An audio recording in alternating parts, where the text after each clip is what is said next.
Welcome to Women's Leadership Today. We're your hosts, Michelle Myers and Nikolette Sarosky. We're bringing you the latest in leadership development and expertise.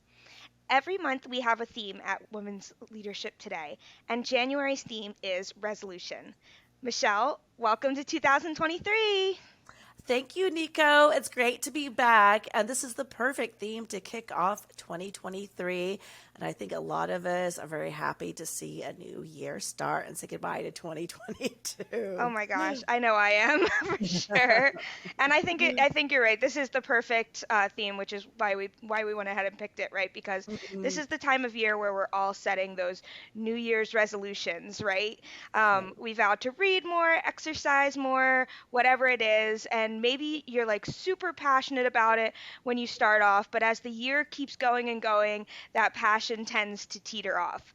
I know personally, I usually drop off on my resolutions sometime around maybe like February. What about you, Michelle? Honestly, when it comes to my personal life, I don't really even bother to set resolutions anymore. I feel anything I should resolve to do, I should already be doing it.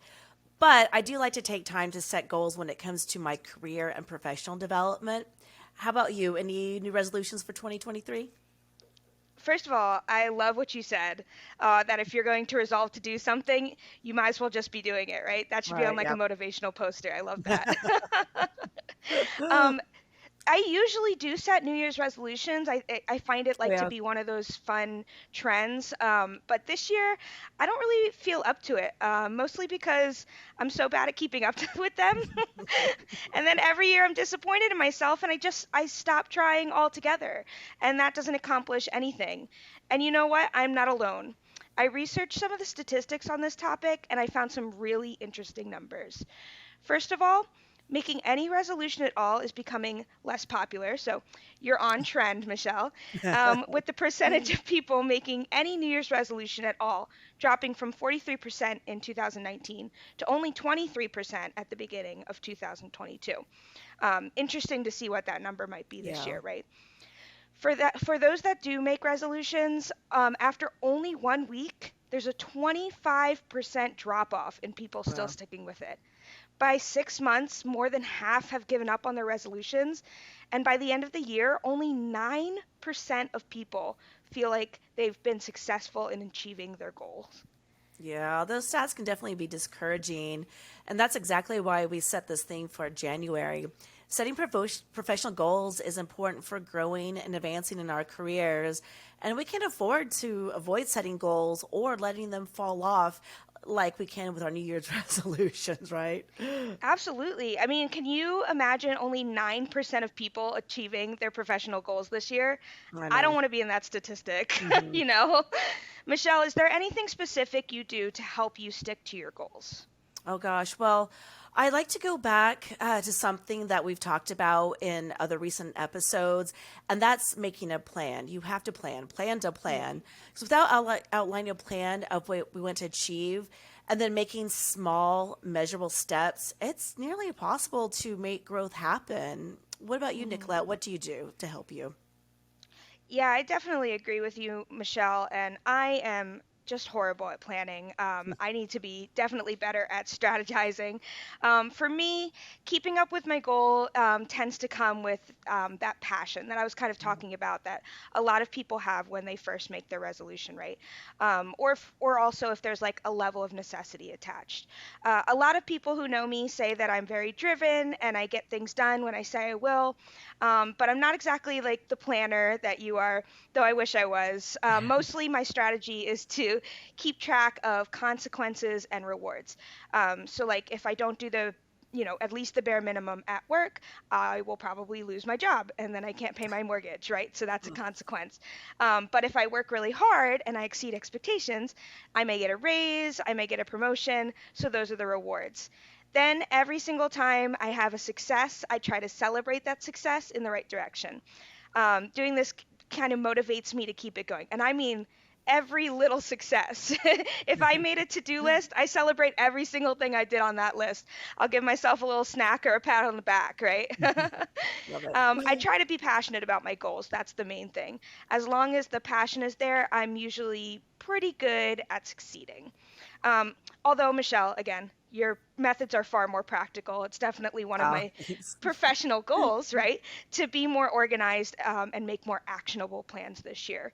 I agree with you that I feel like that's really the key way to kind of reach your full potential. Well, Nicolette, the good news is we have great resources to help you and others that may not know where to start or struggle with sitting down to make their plan. In fact, one of our speakers, Michelle Cousins, recently presented a program for us called Habits of Highly Successful Women. And forming habits, if you think about it, is a very similar process as setting and achieving goals. And this entire program really was a gold mine of tips and tricks people can use. But there was a particular part that speaks directly to this topic. And we have a clip that we can check out here.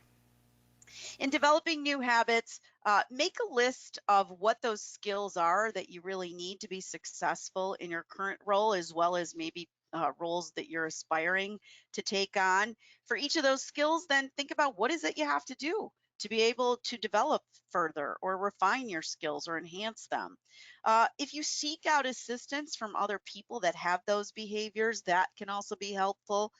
Putting moments in your calendar to practice the skill, also telling other people that you're working on them. That can be a great way to help you hold yourself accountable. Also keeping a log or using some sort of reminder. So whether it's a spreadsheet, some people, by the way, can use electronic tools for these things. I don't know, for some reason for me, I'm very tactile about that. I like to actually have physical pieces of paper, but also it could be something like a rubber band on your wrist. I had a friend who was trying to change something he said, and he would keep his rubber band on his left wrist, and he would try to go a certain number of days before he, so keeping it on that wrist.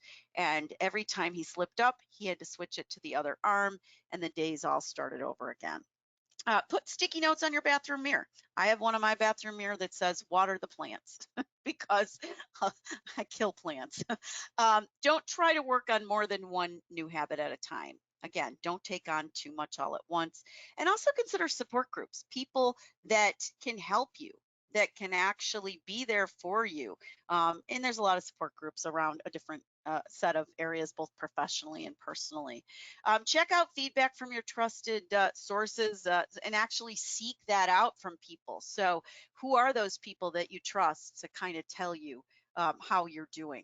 And incorporate what they call habit stacking and habit shaping. So habit stacking is a way that instead of we can think about, instead of doing something in isolation, we can pair it with maybe another current habit. So the more that we pair it with something else that we already are doing, the more likely it is that we can now embed that pretty easily. And then habit shaping. Habit shaping is this idea of really scaling up first. So I mentioned that a little bit in atomic habits. So for instance, if you said, well, I want to run a 5K. You're not going to just go out and do it if you haven't been running before. Maybe it's, at first you're going to put on your running shoes and you're just going to walk for 10 minutes. And you do that for a certain number of days. Maybe then it's, after that, you're going to focus on going 10,000 steps.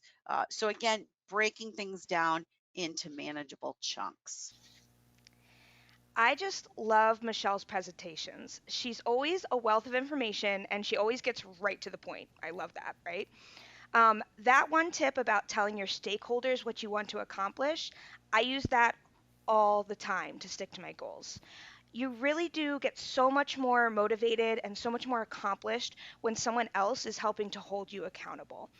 And to add to that, I think it's also really helpful if you can find someone with similar goals, so to kind of take the journey with you, right? So you can hold each other accountable, don't you think? Yeah, I think having an accountability partner definitely can help you stay on target and serves as someone to bounce ideas off or get an outside and fresh perspective. And accountability is something we've talked about before, right? Hmm. We've talked more about like holding yourself accountable, but it really does help to get someone in the mix, at least for me. Usually, when I have like a big goal, I tell my family and friends. I sometimes even lay out the steps that I'm going to do to accomplish it. They become kind of my biggest cheerleaders, right? Hmm. But then also, that goal becomes a topic of conversation when we meet up. So I always want to kind of have an update for them so I keep working at it. What was your personal favorite takeaway from that clip, Michelle? Yeah, I like the tip on seeking out feedback. I think it's one that many people don't really think about, but it's such an important step. And also the point of focusing on one habit at a time. It can be tempting to try to make large changes, but by zeroing on one at a time, we can really measure the difference it's making and see if we need to adjust or pivot or if we're on track with where we want to be. Totally agree. I know for me, a huge mess up for me sometimes when I'm trying to accomplish goals is that I'm trying to do too many things at a Mhm. time. So I completely agree on that one. Let's also talk about the worst part of making New Year's resolutions, right? That's when we're losing track or you realize that your goals have completely gone off the rails, Yeah. right? Yep. I think people get discouraged and end up giving up when this happens. I know I do. That's why I said I wasn't going to set any resolutions this year, right? Because I don't Yep. want to be disappointed. But you can always bounce back. It's never too late to jump back on your goals. Michelle, do you have any personal tips for starting back up when you've maybe fallen behind or feel like giving up on your goals? Well, yeah. Well, again, I mentioned setting smaller, measurable goals, and that's where that can really come in. It's definitely easy to feel defeated if our plans get derailed, but we can always go back and look at what we have accomplished and where we need to pivot and make adjustments. Just because we started out the year with one plan doesn't mean it can't or shouldn't be adjusted as we go along. We shouldn't beat ourselves up or tear ourselves down. If we do get derailed, we can always get ourselves back on track. What about you, Nicolette? How do you bounce back when you've fallen behind on your goals? Well, I kind of go back to that idea that I was talking about before with the passion, right? For Mhm. me, passion drives everything I do. So if I don't have that passion kind of injected into my goals that I've set, I just let them go. So whenever I start to feel that passion kind of dwindling, and it always does, right? Because you get really, really gung ho about it in the beginning, you get really excited about something, and then as you get further along, it kind of becomes work, right? Yeah. So for me, it's about re injecting that passion. So if I start to fall off because I'm not excited anymore, I try my best to kind of reignite however I can. Professionally, I usually sit down with leadership. Um, and I highly recommend this. I really, really do, even though it can be scary sometimes, to ask your leaders to discuss with you your goals, right, and your Hmm. specific, um, your professional goals, but also your goals that need to get done in your position. So. The other thing I do is I ask about new responsibilities and challenges that I can take on, right? Because I love doing new things. If I can be actively learning something, actively doing something new, usually that reignites that passion or at least starts a new passion, right? So, especially if that can be in the direction that my original goal was, that's perfect. So, this is the perfect position, right? Because I do that all the time. I constantly ask to take on new things. Me too. I constantly get to try new things. Yeah. So that passion never really dies. But whenever I'm feeling a little bit of a lull, that is my kind of number one strategy is to sit down with either leadership or my team and discuss what the goals are, how we're going to get it done, and if there's anything new I can be working on at the time. It really makes it easier to pick that goal back up and keep it going. Yeah, definitely. And we should certainly always be learning and refining our skills. And by doing so, you never know what new passion you may have developed. You might try something new that you never thought of before, or you never, put your attention to before and say, hey, this is really great. I want to do more with this. And you mentioned making that plan, sitting down with your manager or sitting down with your team and reassessing those goals and making the plan. It's all about the plan, right? It's all about the planning. You're absolutely right. And I'm not very good planning for myself, but I will say I'm pretty good at initiating that planning with someone else. And it goes back to that joint accountability, right? Mhm. In this instance, I'm bringing in leadership, right, to kind of help hold me accountable. So, but hopefully this year I can get a little better at that planning, Michelle. I Yeah, just really admire you for what a organized planner you are. just plan to plan, right? Plan to plan. Plan to plan. I agree. It's absolutely key. I'm officially making it my New Year's resolution and my professional goal. I'm going to get better And at planning this and year. I'll hold you to it. How's that? I'll be your accountability Yes, you can be my partner. accountability partner. All right, Michelle, that's Sounds all the good. time we have for today. For our listeners, we release 2 episodes every month. You're not going to want to miss a single one. You can now watch us on YouTube, listen to us on Spotify, Apple, Google Podcasts, and almost anywhere podcasts can be found at this point. Make sure to like, subscribe, and comment today, and follow along with us on LinkedIn, Facebook, Twitter, Pinterest, and Instagram. All Thank you right. for joining us. Thank you, everyone. Thank you for listening. Progressive Women's Leadership is passionate about providing the best tools to help you reach your fullest potential. Visit us today at progressivewomensleadership.com for access to workshops, articles, e-guides, and much more to help you further develop your skills and advance your career.